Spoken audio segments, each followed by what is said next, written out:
Hi everyone, it's Josh here from banglabandmusic.co.uk. Thought I'd just have a quick chat really and explain a little bit about the music production and musical analysis chart that I've been developing over this last year. It relies on no fancy equipment, just pretty much your ears and in its most basic form, a pen and paper.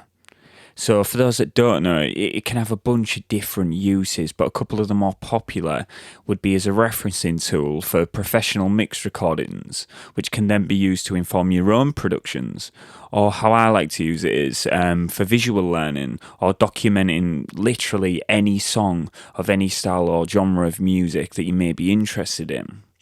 And I guess the best thing about all this is it won't cost you a penny. I don't even want an email address for it. You can just download a template from my website after you've watched this video and get cracking straight away. So what we're going to cover, so I'm just going to very briefly talk about what each element of the chart that's shown on screen right now can teach us, plus what the benefits are of sort of sketching a mix out with this kind of approach, as well as a couple of tips that I've personally learned along the way for getting the most out of this model, which I hope will go some way to getting you moving quite quickly and using this model to aid your own knowledge of music production. So the chart is just super linear basically and just kind of follows the structure of any given song, and each additional column just reflects a new section of a piece of music and includes some of the fundamental features which make that section what it is basically.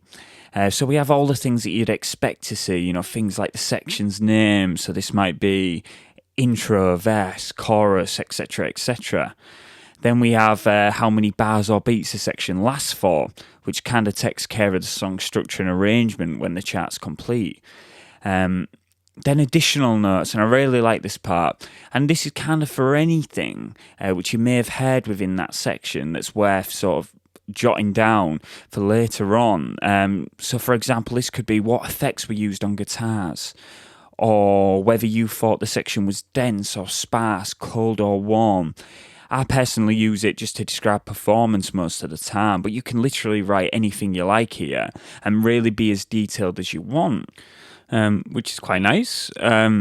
So following all this, of course, you've got instrumentation, or more accurately, basically all the sounds that you're hearing within that section, which might not always be an actual instrument.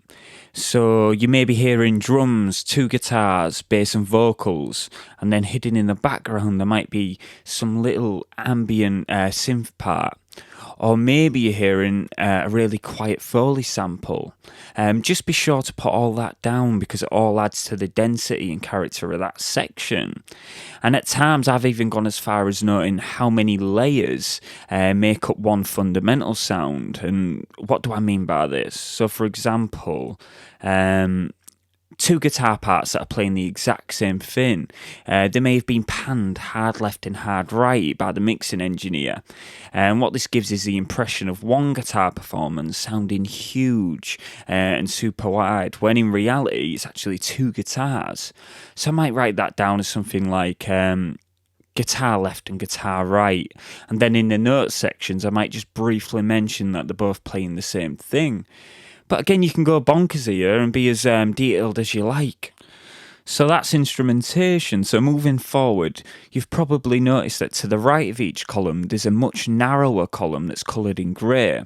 And this is basically a number system which is used to reference how close or far away a sound or instrument appears within the mix for that section, which can kind of be good for understanding how to set general bus levels as sort of like a point of reference, but it's probably more useful for understanding what sounds or instruments are the focal point of a particular section. And why is this important? Well, most professional recordings tend to follow trends. For example, in some modern Western pop productions, the vocals are often very dry, meaning without many ambient effects, which makes them upfront in the mix. Whereas in some classic rock productions, the vocal treatment is often considerably more wet, meaning with more effects, which kind of relaxes them and sits them further back in the mix. Both approaches are sort of signature to that style of music and very comparable to other recordings from the same time or style, which in turn makes them even more identifiable to the listener.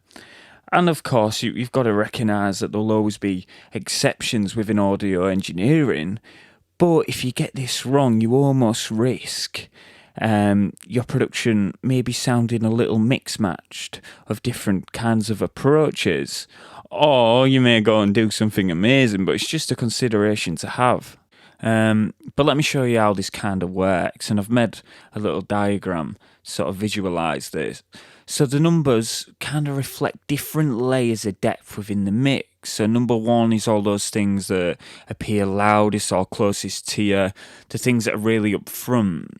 So if you're mixing a modern pop tune, this might be the kick drum and the lead vocals. Number two is the layer that sits just behind those elements. So this might be things like bass guitar and snare. Three might be guitars, four might be percussion, and five might be synths, something like that.